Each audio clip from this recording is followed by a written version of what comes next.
दिल्ली जंतर मंतर येथे झालेल्या विद्यार्थ्यांवरच्या अमानुष मारहाणीनंतर संपूर्ण राज्यभर हे पडसाद जे आहेत ते उमटलेला पाहायला मिळतात। आपण आता आहोत कणकवलीमध्ये आणि कणकवलीमधील जर ही दृश्य पाहिली तर कणकवलीमध्ये सध्या जे आहे तो मोर्चा जो आहे तो मोर्चाच्या स्वरूपात आंदोलन करण्यात आलं होतं। त्यानंतर प्रांताधिकाऱ्यांना देखील निवेदन देणार आहे। त्या मोर्चाचं नेतृत्व करण्यासाठी या ठिकाणी सर्व पक्ष असतील किंवा त्याचप्रमाणे वेगवेगळ्या समाजाची लोक जी आहेत ती एकत्रित आलेली आहेत। विद्यार्थ्यांना कुठेतरी न्याय मिळावा, विद्यार्थ्यांच्या न्याय हक्कासाठी ही जी मंडळी आहे ती एकत्र जमलेली आहेत। त्याच्यामध्ये काही विद्यार्थी देखील आहेत जे आज जंतर मंतरवर पोहोचू शकले नाहीत। मात्र जंतर मंतरवर जरी पोहोचलो नसलो तरी आमचा पाठिंबा जो आहे तो दिल्ली येथील जो सध्याचं जे उपोषण चालू आहे याला असणार आहे असं मत जे आहे ते विद्यार्थी व्यक्त करताना पाहायला मिळतात। प्रत्येक जण एक आस लावून आहे की कुठेतरी त्यांना न्याय मिळेल। मात्र सद्यस्थितीला हे विद्यार्थी जे आहेत ते कणकवलीमध्ये एकवटलेले पाहायला मिळतात। सिंधुदुर्ग जिल्ह्यातील ही मंडळी आहेत।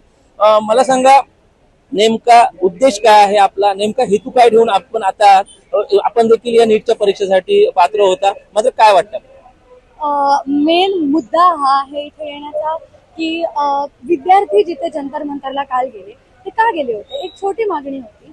छोटी म्हणजे खरं तर ही मागणी आम्हाला मागावी ही गरजच नाही पडायला हवी होती, परंतु मागणी ही होती की जंतर मंतरवरती जाऊन आपले जे धर्मेंद्र प्रधान आहेत, जे एज्युकेशन मिनिस्टर आहेत, ते तिथून जातील, त्यांना तिथून बाहेर काढण्यात येईल, अकाउंटेबिलिटी घेण्यात येईल आणि जी मुलं ज्यांचा जीव गेला, जी डिप्रेशनमुळे काही रिनीटमुळे जो काही करप्शन झाले, जो काही पेपर लीक झाला, त्या पेपर लीकमुळे जी रिनीट घेण्यात आली एका महिन्यात, त्याच्यामध्ये अनेक मुलं ज्यांनी सफर केलं यामध्ये त्यांनी जीव दिला, त्यांना न्याय मिळावा, त्यांच्या घरातल्यांना सरकारकडून काहीतरी मिळावं आणि हे जे काही साखळी आहे त्याच्याविषयी काहीतरी झालं पाहिजे।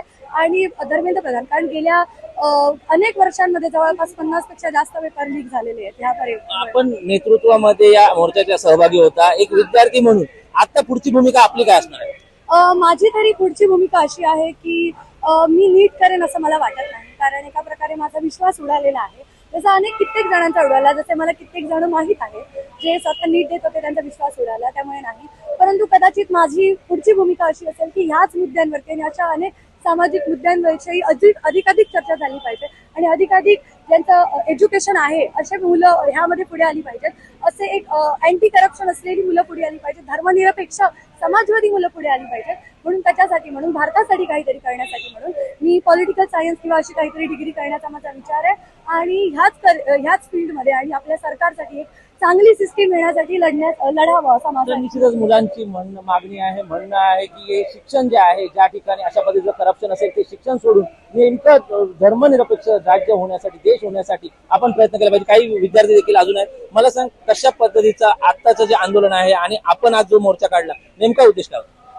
आमची मागणी एकच होती, कारण त्या दिवशी जो प्रकार आम्ही दिल्लीमध्ये पाहिला खूप लांछनास्पद, म्हणजे लोकशाहीला काळीमा फासणारा तो प्रकार होता।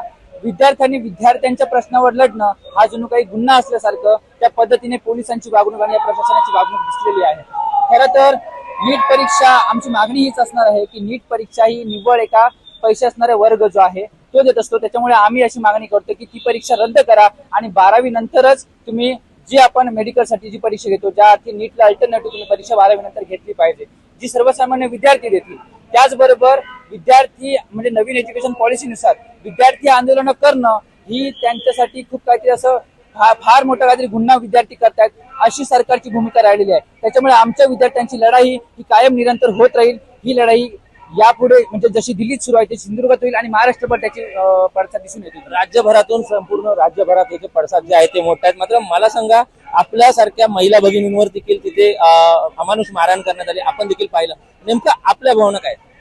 खरं तर ही सगळ्यात महत्वाची लाजिरवाणी गोष्ट आहे की आपण संविधानिक पदावरती असताना संविधानाने आपल्याला हक्क आणि अधिकार दिलेत आणि त्याचाच न्याय बघण्यासाठी या महिला असतील, विद्यार्थिनी असतील, रस्त्यावरती उतरलेले आहेत आणि त्यांना तुम्ही त्यांच्या छातीवरती पाय ठेवून तुम्ही त्यांना वस्त्र काढून त्यांना मारताय तुम्ही, ही सगळ्यात मोठी लाजिरवाणी गोष्ट आहे। कारण आपल्या सावित्रीबाईने हे चेन दगड सोसून आमच्यासाठी, आमचे जे आता महिला इथे उपस्थित आहेत, ज्या मुली उपस्थित आहेत, त्याच्यासाठी एवढा संघर्ष करून आम्हाला हा अधिकार दिलेला आहे आणि हा अधिकार कुठेतरी हे न्याय व्यवस्था, शिक्षण व्यवस्था आमच्याकडून, महिलांकडून, विद्यार्थीकडून हिरावून घेते की काय असं वाटत आहे। आणि फक्त जसं की इथे सगळ्या विद्यार्थ्यांनी म्हटलंय, प्रत्येक नागरिकांनी म्हटलेलं आहे आमच्या एवढ्याच मागण्या आहेत की आम्ही संविधानिक मुद्द्यावरती ज्या मागणी मागतोय त्या आमच्या मागण्या पूर्ण झाल्या पाहिजे आणि आम्ही ज्या विश्वासाने सरकारला निवडून दिलंय त्या सरकारने देखील आमच्या ह्या मागण्या पूर्ण केल्या पाहिजे. निश्चितच सरकारकडून अपेक्षा आहेत की याबद्दल कुठला तरी ठोस निर्णय होईल आणि या विद्यार्थ्यांचं मत जे आहे ते आपल्याला पाहायला मिळतं. जोपर्यंत